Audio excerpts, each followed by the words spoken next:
ಕಿವಿಯೊಳಗಿನ wax ನಮ್ಮ ದೇಹದ ಸ್ವಾಭಾವಿಕ ರಕ್ಷಾತ್ಮಕ ವಸ್ತುವಾಗಿದೆ. ಇದು ಕಿವಿಯ ಒಳಭಾಗದಲ್ಲಿ ಇರುವ ಸೆರುಮೆನಸೈಸ್ ಮತ್ತು ಸಬೇಷಸ್ ಗ್ಲ್ಯಾಂಡ್ಸ್ ಸೇರಿ ಉತ್ಪಾದಿಸುವ ಮೇಣ ಅಥವಾ ತೈಲದಂತಹ ವಸ್ತುವಾಗಿದೆ. ಕಿವಿಯೊಳಗೆ ಹಾನಿಕಾರಕ ಧೂಳು, ಕೀಟಗಳು ಮತ್ತು ಸೋಂಕು ತಗ್ಗಿಸಲು ಈ ಮೇಣ ಸಹಾಯಕವಾಗುತ್ತದೆ. ಇದರ ಮುಖ್ಯ ಉದ್ದೇಶ ಕಿವಿಯ ಒಳಭಾಗವನ್ನು ಒಣಗುವುದರಿಂದ ರಕ್ಷಿಸುವುದು ಮತ್ತು ಕಿವಿಯಲ್ಲಿ ಇನ್ಫೆಕ್ಷನ್ ಆಗುವುದನ್ನು ತಡೆಯುವುದು.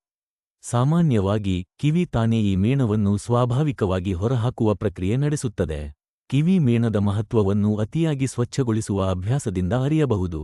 ಆಗ ಕಿವಿಯ ಸ್ವಾಭಾವಿಕ ರಕ್ಷಣಾ ಪದರ ಕಡಿಮೆಯಾಗಬಹುದು ಮತ್ತು ಸೋಂಕುಗಳಿಗೆ ಅವಕಾಶ ಸೃಷ್ಟಿಸಬಹುದು.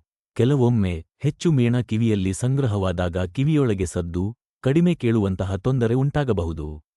ಆದ್ದರಿಂದ ಕಿವಿಯೊಳಗಿನ ಮೇಣವನ್ನು ಅನಗತ್ಯವಾಗಿ ತೆಗೆಯುವುದು ಒಳ್ಳೆಯದು ಅಲ್ಲ. ಸ್ವಾಭಾವಿಕವಾಗಿ ಹೊರಬರದಿದ್ದರೆ ಮಾತ್ರ ವೈದ್ಯರ ಸಲಹೆ ಪಡೆದು ಸರಿಯಾದ ರೀತಿಯಲ್ಲಿ ನುರಿತ ENT ವೈದ್ಯರಿಂದ ಕಿವಿಯನ್ನು ಸ್ವಚ್ಛ ಮಾಡಿಸಿಕೊಳ್ಳುವುದು ಉತ್ತಮ.